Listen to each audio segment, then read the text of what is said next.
Pony Music Crypt here, and it's that time again. I am doing another commentary on the Color Goddess, and this week it is episode 2, which is the return.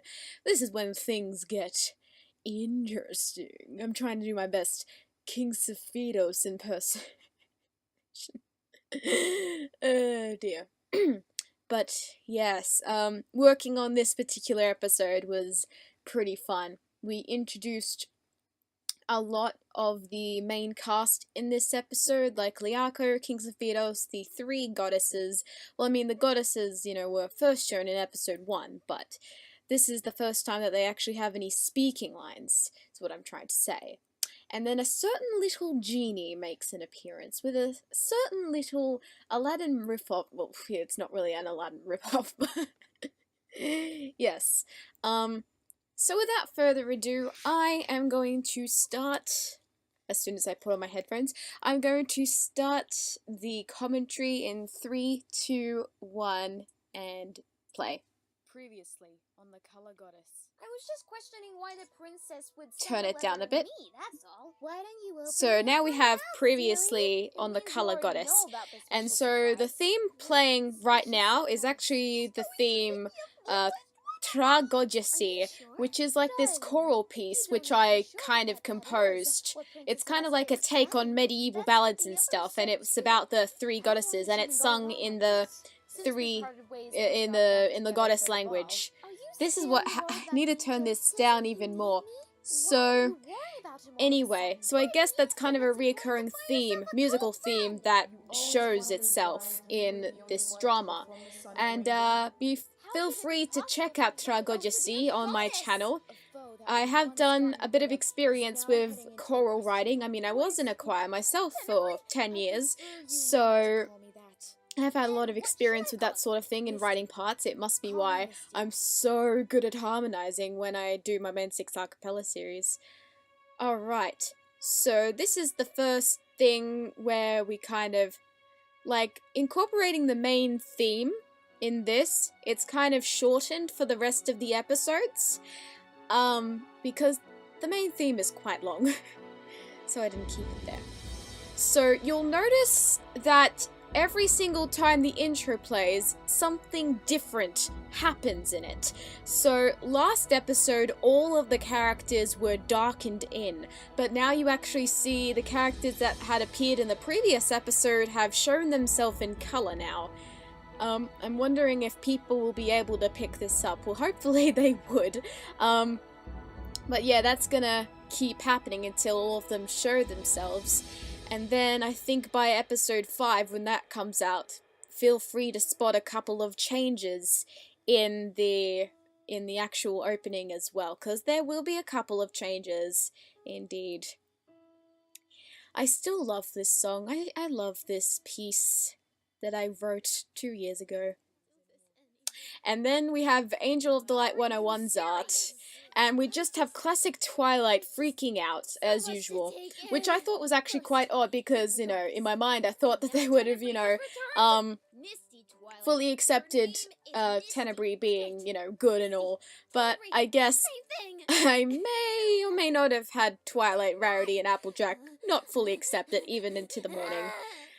I love freaking out as Twilight, it's fun. And anyway, I have to extend Logic, because it's going to be a pain. Because what happens when I record in Logic? Clearly gotten used to it. Right. Of course, silly Philly. Is it okay if I call you Nini? And that is the nickname that Misty is going to get given by Pinky. I think that's a pretty cute nickname, Nini. I don't see why not. We've already forgiven Discord. Yes, they've already forgiven Discord. I'm not mentioning any other villains because, Season 5 universe. Mentioned that in my references for this episode. Okay, so this art is Chocolate Swirl YT. She only did one piece of art for this, but it's still pretty cool with the detail and stuff. I mean, we already knew how long it would actually take her to draw, and her style is actually a little bit inspired by the MLP movie, I think. I kind of noticed a couple of similarities last episode with Pinkie Pie and Rainbow Dash, so there was that. Ah, yes, the conundrum that Nisty has to face with telling the dangers about King Sephiroth to her quote-unquote adoptive big sisters. And Cadence. Why don't you introduce yourself? And yes, Pretty pegs his wings as Cadence. Your Cadence is awesome. It is a pleasure to meet you, Yeah. Maybe I'll turn this up a little bit more, just so I can hear what they're saying. Ah, yes, and that is Rainbow's nickname for Nisty, Nist. Just sounds like a total Rainbow Dash thing to say.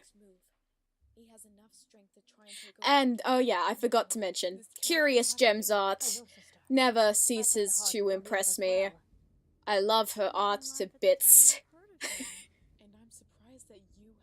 Yes, they're getting quite suspicious that Nisty knows of King Sephiroth when Princess Cadence hasn't. How do you know about this? Well, She's a fortune teller. That's Yes, right. good cover-up, Rainbow. that is correct. Yes. I have foreseen this. And you will see King Sephiroth in this episode. Well, if you... Hopefully you watched this episode before coming here, lol, and you would already know what's going to happen. This episode is like 11 months old now. Time flies. That seems fair. Maybe Yes, Cadence is still pregnant, we've established this. Oh yeah, I noticed that Misty's glasses are missing in this picture. It doesn't really matter too much. Why I gave Nisty glasses? I really have no idea. I guess it just came from the rejected OC that I had before, before creating Nisty's design. So, I guess, yeah. Maybe I just think of Connie from Steven Universe when she has her eyesight fixed or something, I don't know. No, never mind. Nisty, she does have bad eyesight. Those glasses aren't fake. That was close. Alright, we have Beanie Scribbles a lot art. Cute as always. I love Rainbow's expression. And, I like the different takes that each of my artists draw Nisty's vest in the earlier episodes. Like, Nisty doesn't look like she's wearing a vest in this style. She kind of looks like she's more wearing a mid-sleeved shirt or something with a collar. Yes, they still hate Tenebrae. She did terrible, terrible things. Oh, and here we go. Here's the moment where it made fan people all over the world go crazy. I'm kidding. That never happened, but you know what I mean. It had Peacock fans and Blue Streak fans go completely nuts. And here it comes. Blue Streak's return. This is before she started shipping Pinky Dash. Way before. 3 months. It felt like I was hibernating. Haha, get the reference there because Tank. What? It's like I can't feel the bottom half of my body. Oh my goodness. My legs have vanished. This was beautiful. And my wings have vanished. Rainbow, what's happened to me? I love Peacock's acting in this. It's priceless. That's what I mean, it's very strange, because, like, the Blue Streak in the Heart Shell was a bit more serious, I guess. She was trying her best to kind of help Rainbow Dash find her demon foal, and, well, then she was a bit more of a serious character, but now that she's a genie, she's a bit more of a comedic relief. kind of makes sense. I'm so sorry. Although Peacock kept saying that Blue Streak had died at the end of THS when I keep telling her she didn't. She just went back to her own time. Ah yes, Genie in a Bottle by Christina Aguilera was what she was parodying there. I really wanted to do that. Original songs. And we have another fourth wall break. See, the characters that are able to break the fourth wall in this audio drama so far are Pinky and Blue Streak. And so now we have the second song of the audio drama, Genie of the Locket, which Peacock totally didn't make me compose. but it's one of the only really nonsensical upbeat songs in the drama. This is pretty much a contrast to the last song that Blue Streak had sung, which was like, we can still save her and reverse. It was a really serious song whilst she was trying to force Rainbow's friends out of Tenebrie's spell corruption thing. And now she's just singing that she's a genie, that she can do ridiculous things. And then I'll tell you, there's plenty more things to introduce. Hopefully they should be more views. Misty, the ultimate savage. This is why I love her character so much. And then I still remember Peacock's bad version of this. She was busy eating dinner, and it was beautiful. I just kept breaking every single time I listened to it. Please, go check it out on her channel. It's probably one of the best things that you would have heard. Ah yes, and then we have the choir of Muse Scripts singing with little bow ties. Where did they come from? And then Rainbow Dash breaks the fourth wall. Don't question Blue Streak. Oh dear. Yeah, this is a fun song. This is a fun little upbeat song. Then everyone's moving side to side, including the cassette player. Also, I tried my best to make this, you know, not too high for Peacock to sing. Oh yes, and then we have the audience of peacocks. This is how crazy I'll be willing to go. Genie that can grant me wishes? Nope. Oh my goodness, yes. Conjure up anything we desire. Typical. The second verse was filler. See, Misty is the queen of sass. She's like the savage. Oh dear. You would wish to become a Wonderbolt, right? Yeah, that's right. Am I that predictable? She is. Rainbow is predictable. She's seriously predictable. You are. Shut up, Nist. Of course, I created the concept of the heart shell before Rainbow Dash even became a Wonderbolt. But then I didn't really think about the Wonderbolt side of things. I actually didn't focus on it too much in the heart shell. Actually, I didn't really focus in on it at all. It just kind of was something that I've thought about in the Color Ghost, because I'm like, hey, Season 5 universe, let's just put this in there, even though it's gonna make audience members everywhere really confused. And then Blue Streak just warms up to Misty in a few seconds. And I love Rainbow's expression. And Blue Streak's expression. It's kind of like a cat face. I like to draw the cat face on, you know, because, like, my style is kind of loosely based around anime. I guess it's because I used to be good at, like, drawing anime girls and stuff like that before I started drawing ponies, and it just kind of evolved in that. Where are your friends, Dashy? And then in her bloopers, she just ranted on about cupcakes. Princess Twilight Sparkle and 4 others. They left for Ponyville a few minutes ago. Brian Random VA, you're awesome. That's really I love Jobs to do. Rainbow's You told me that, right? expression. Oh yeah, the celebration is being held for me in Ponyville. I almost forgot about that. Because it's been 1 year and a day since Tank came in to Rainbow's life. Maybe I can show you around Ponyville. We need to decide where you're going to stay whilst you're training me. Oh yes, of course. Actually, the cheerleading outfit that Blue Streak was wearing was actually based on a piece of fan artwork that Peacock did, like, you know, of bases. So I just kind of based it off that. Okay, here we have Little Lynx's art. You don't have Cool to as stay always. in my house. Twilight's Yeah, I actually like how she kind of drew Nisty here, because Nisty kind of like has a collar in her version. Pony here is really friendly, so there's no need to feel nervous. I can tell. Yes, it is always friendly in Ponyville. It is.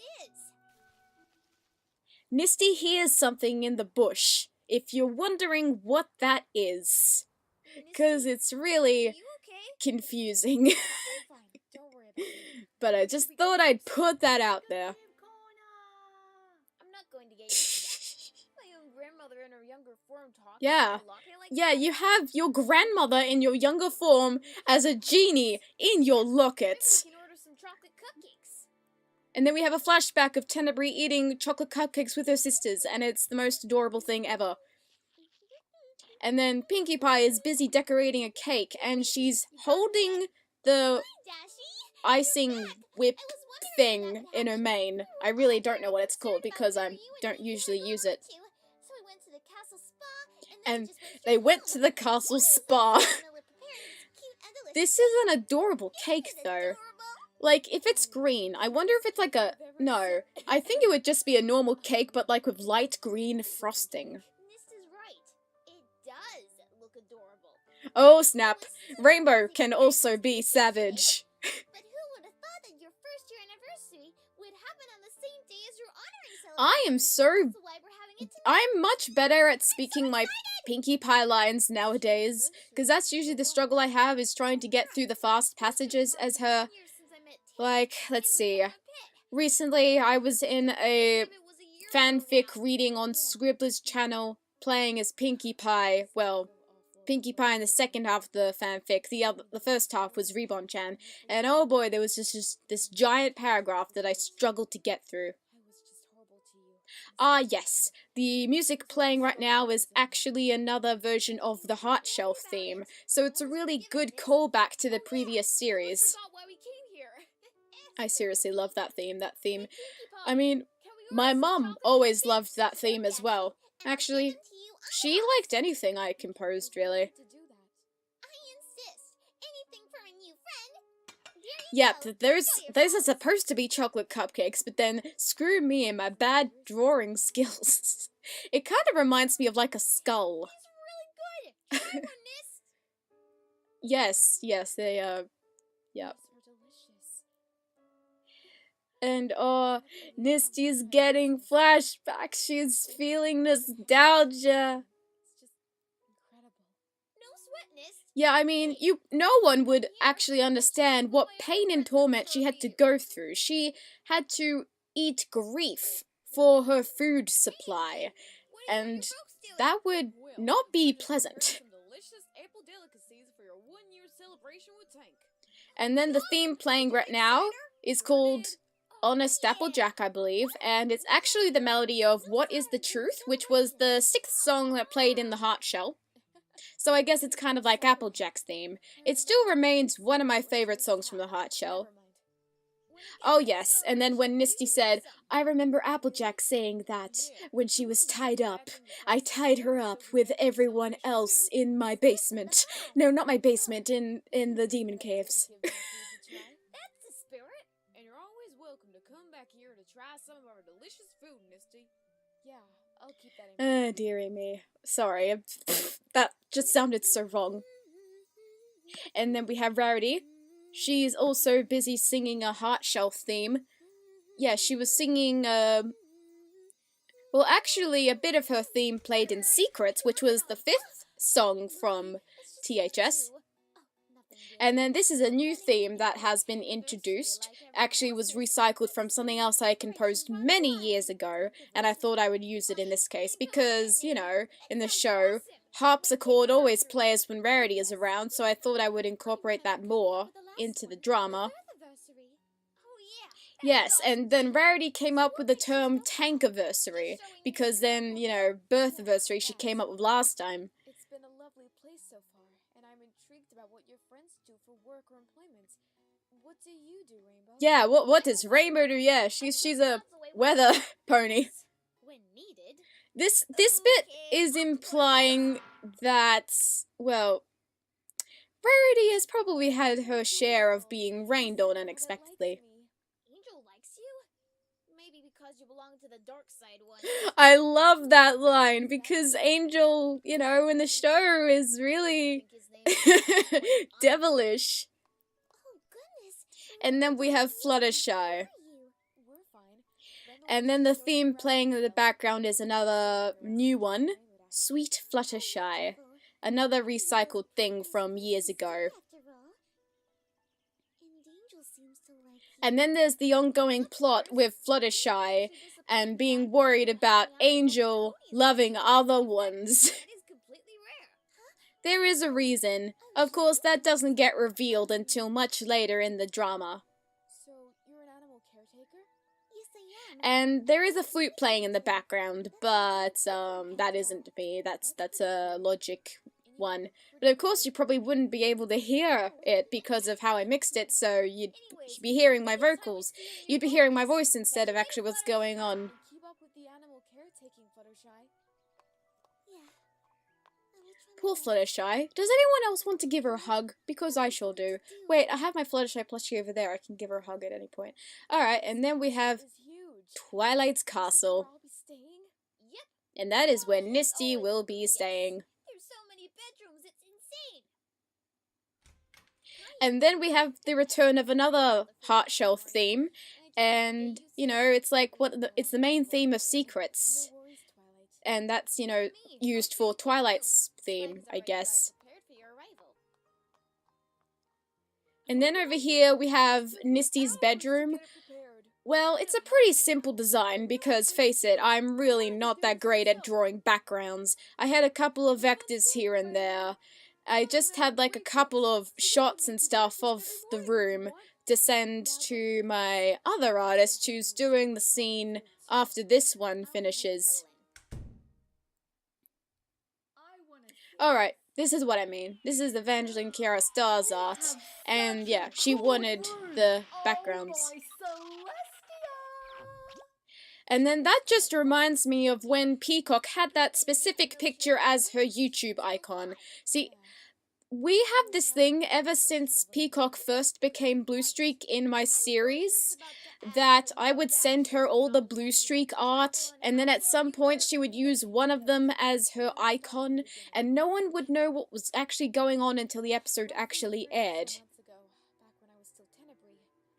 And then we have some shots from the last episode of the Heartshell episode 10, when Rainbow Dash thinks that she defeats Tenebrae. But no, she just sends her very far away and turns her into the Earth Pony known as Nisty. And then the background over here, it's another basic one. It's pretty much the entrance to the Canaan lands, where they live. What is this? And then she's supposed to be looking at a reflection, I guess.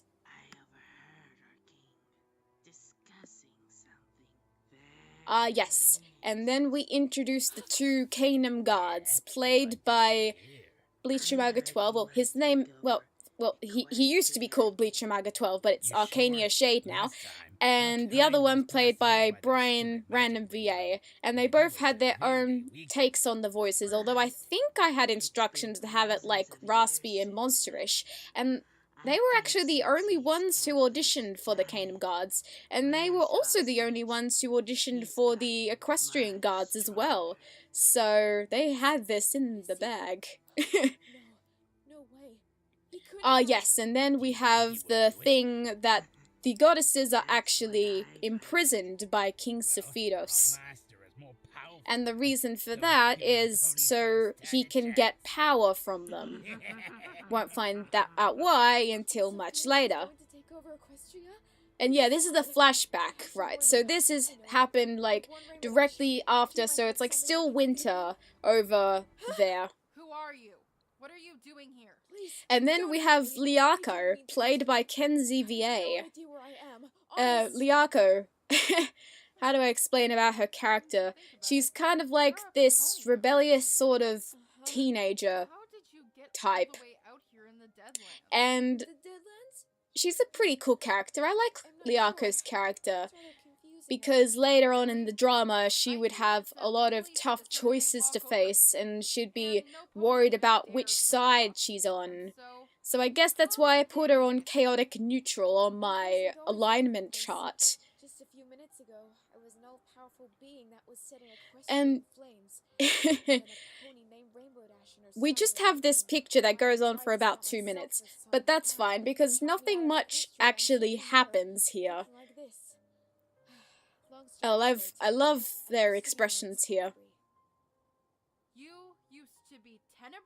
Yes, I do have the instances where some of my voice actors pronounce the past villain's name wrong, and then I had this video that I put on my Twitter showing a compilation of every time Tenebrae is mentioned. It's not pronounced how it's spelt, you see. It's Tenebrae, not Tenebris. I actually kind of established that in Tenebrae's backstory when Luna was coming up with a name for their clay doll, and she said Tenebrae. And then she's like, the pony Latin word for darkness. And then Princess Celestia was like, I thought it was pronounced Tenebris with an S. And then Luna's like, Tenebrae sounds cuter. Although, I'd find that very awkward now that Flutterose would say it as Tenebreeze when she was recording her lines for the half-swimming special for the color Goddess, and then I would have to shorten it. But it's fine, really. They're just... I guess the best way of learning is oral learning, so I guess with the other VAs, when they try to pronounce Tenebree's name, they can just hear it over and over and just hear what it sounds like. Ah, yes, and this bit is mentioning that Liako's father, King Sephiroth, had captured the goddesses, but one escaped, and that one being Hurika, who was voiced by Hatsi, and the reason for that will be explained much later in this episode. Oh yes, and then we have the thing with Rainbow Dash being born to perform the Sonic Rainbow. Well, I mean, I know that Misty was, like, saying that Rainbow is so fast, but not just because she idolizes her idols, the Wonderbolts, but because she was born with it. I think I was more focused on, her ability to perform the Sonic Rainbow, but then it does require her speed, so I guess, yeah, that works. Yes, and then Misty travels all the way back to Equestria in a week, but then she has to wait for about 3 more months until she's able to tell Rainbow the truth. How come it was 3 months later you came to tell me? I was planning the best time to meet you. I had to do it without being too creepy. I love that line. That counts as creepy. Oh dear. Totally. And then I also noticed during the different artist scenes in this drama, they all draw Blue Streak a different size, but Blue Streak in reality is rather small, but I guess it doesn't really matter because she can make herself any size she wants, really. I mean, she's a genie. And then we have depressed Fluttershy and Curious Gemzard again. Hi, Flurs. What's got you so down in the dumps? Don't worry about me, Rainbow. I just been in a world of my own lately. I don't know why I don't know why I started quoting that. I have no idea. I think Curious Gem likes to draw Fluttershy when she's worried about something. Well, actually, that's not the only reason, but she also drew the one for episode 1 when she was talking with Rarity. And then these are extra pictures. Blue Streak had some pins in her mane with my face, Peacock's face, and Snowflake's face. And then one wouldn't be complete without... Ah, yes. I was still rethinking about this time skip thing, whether it was really 10,000 years ago, cause then it would mean that the princesses are actually more than 10,000 years old. Now that I'm thinking about it, maybe it was not quite that long ago, maybe it was a tiny bit less than that. Okay.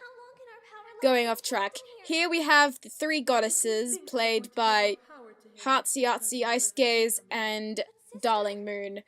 They are just awesome. They are awesome. They give awesome voices to the characters. Hatsi just has the right, just has the right softness for a motherly sort of figure, whilst Ice Gaze has the right sort of, innocence and hope in her voice, whilst Darling Moon has the right sort of angst in her voice. And Satara has been nicknamed the Angsty Flower Child for that reason. Are you crazy? If you're rendered just a soul, you won't have complete control of yourself. I mean, I'm so tempted to make a remix of Don't you worry. If you left without your soul, you wouldn't have complete control. Da da da da da. Way for you two to be safe. Ah yes, when Heartsy was reacting to this episode, she was cringing about how her microphone always popped. It's fine, it didn't really bother me too much. At least I'd still be able to hear your voice clearly, if you're watching this. It took me a while to actually be able to draw the goddesses' mains, because I said in the last commentary I did, the designs for the goddesses were quite hastily drawn. But in the end, I really love how the designs came along. This theme that's playing in the background now, Memory of Hyuuka, was probably one of the very first OSTs I composed for the Color Goddess, and it was more of like an improvised thing I did for a mini school assessment, I think, back in my first year, back in 2017, but then I decided to incorporate it in the drama because, well, I mean, it was only used for an exercise, so it wasn't really, like, for a major assessment or anything. Yes, the feels. It wouldn't be a Musescript audio drama without feels. And so then Hyuuka escapes with her soul, leaving her sisters behind, traveling far and wide to find a pony to pretty much go into. And then she finds one. And that is Rainbow Dash. And then she's being carried by an elderly Blue Streak. All of the Rainbow Dash and Tank forever. 10,000 years later. I'm still rethinking that time skip. It shouldn't be that long ago. And then we have Savannah Artie's art. And yeah, I really like what she did here. She's just drawn a couple of hearts in her eyes. And I love that line, how it was delivered by Kenzie. She just has the right sort of tomboyish angst for her character. So, yeah. And this was pretty much one of the first times I had drawn Liako without, like, the, thing. Ah, yes, okay. King Sephiroth's first appearance, played by the very talented narrator pony. When we first heard his auditions, oh my goodness, Peacock and I got chills down our spine of how good it was. He was the perfect choice for such a, well, not mischievous, for like a deep-sounding, evil, sly villain like him.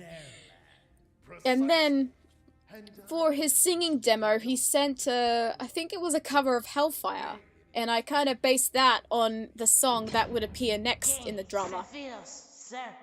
So, King Sephiroth has his two guards. He has his more trusty one, played by Brian Random VA, so the green one, and then he has his more annoying one. Well, not annoying, but like, he thinks he's annoying, played by Arcania Shade. And then, yeah, this would probably be one of the first scenes ever in a production of mine that didn't have a single part where I voice acted. So it was actually pretty interesting, kind of, editing this together. So the size comparison here is that King Sephiroth is very, very, very big, with his guards being about half his size, and Liako being very, very, very short compared to her father. I guess I kind of referenced that from, like, the Season 6 episode, Gauntlet of Fire, you know, with Ember's father. He was pretty big compared to her. She was pretty small. The reason why the Kingdoms except Liako are so big, well, I guess they just are, you know, they're kind of like the giants in the MLP universe. The they're the dog, dragon, giant things. And yes, when Liako tried to tell her father about Rainbow Dash, that's only going to be an advantage for him. So then we have the third song in the audio drama, which contrasts a lot from the first one in this episode. And this is like the villain song. I was trying to find, composing villain songs. I just love villain songs. One of my favorite Disney villain songs would have to be Hellfire, the thing that he used for his demo. I would imagine that this song would be hard to sing. See, this is why I supply my voice actors with metronomes. Like with this song, it has free-flowing synths, and you can't really tell where the beat comes in. And in composing this song, I actually just kind of based it off Narrator Pony's demo song of Crush the Land, that's the name of this song playing right now, of Hellfire, so I could get a good idea of his range, because from what I heard, he's usually a bass, but then he can also go somewhere in the tenor range as well, but he just has that right amount of harshness in his voice to actually get that, evil. But Father, what you're doing is wrong. What was that? So the thing here is that Liako doesn't quite have the courage to tell her father that he's doing the wrong thing, in fear that something bad might happen to her, because King Sephiroth is quite ruthless. He'll do just about anything to get his way.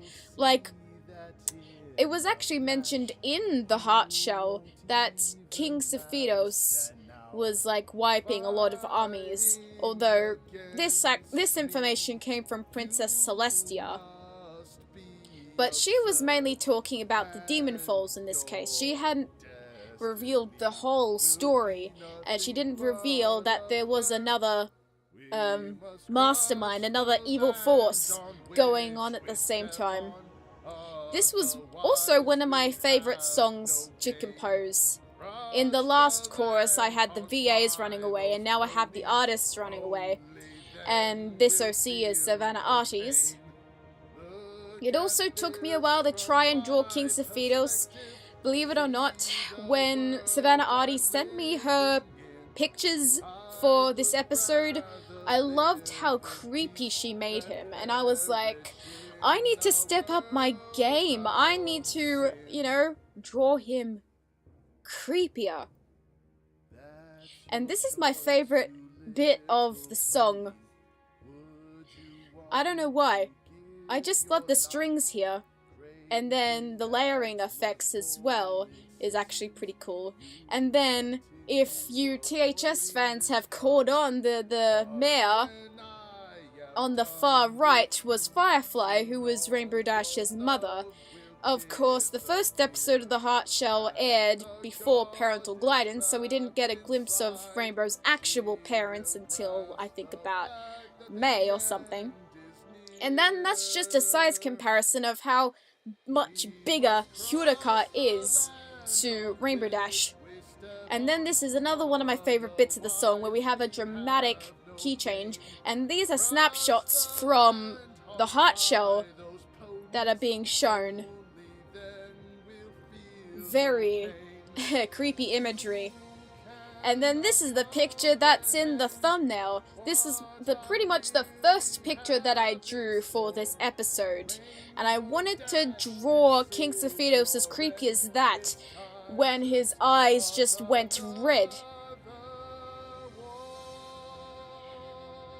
Oh my goodness, I love that line. And then evil laugh. He's gonna start another war, and then we ended on a cliffhanger. Yes. So, second episode of this audio drama definitely made more of an impact than the second episode of my last audio drama did. We didn't really see that much of Tenebrae, really, the main villain, until a couple of episodes later. We just saw the evil eyes glowing before it said to be continued. And we have all these talented voice actors. You guys are awesome. And then we also have these talented artists, which I have sadly lost a couple of them along the way, but as I mentioned last week, I'll plan to have a casting call for artists sometime in May, and then, yeah. Because episodes, like, you know, the last few episodes of The Color Goddess are gonna get longer. And I can't do all the art by myself. So we have Genie of the Locket, which was the first song, then we have Crush the Land, which was the second song, and yeah, subscribe to me. I had been around Peacock for too long, let me just say that. Right. So that was episode 2 of The Color Goddess. I really enjoyed working on this episode. There was so much suspense. There was a lot of, you know, stuff going on behind the scenes. And yeah, it didn't really take that long to work on. Came out 11 months ago on the 20th of May 2018. And yeah, I mean, this probably had to be one of my favorites I worked on. I think with every single episode of The Color Goddess, it just kept getting better. And also comparing that to my first audio drama, The Heart Shell, with how simple the first few episodes was, and then to now, where I've created an entire species planning to take over Equestria, and there's potential danger ahead. Yeah, my script writing skills have definitely come a long, long way. And then episode 5, still in the works, but I'm very excited for that to come out as well as the other episodes as well. They're just gonna keep getting more and more suspenseful, and I love it. I love it to bits. I love working on The Color Goddess. It's so much fun. Anyway, I think that's all from my rambling. Thank you all so much for watching this commentary. If you did, well, obviously. If you watch the whole thing, yeah, just listen to me ramble and stuff. So I think I'm probably gonna end it there, so bye! This is Musescript signing out. The school of friendship is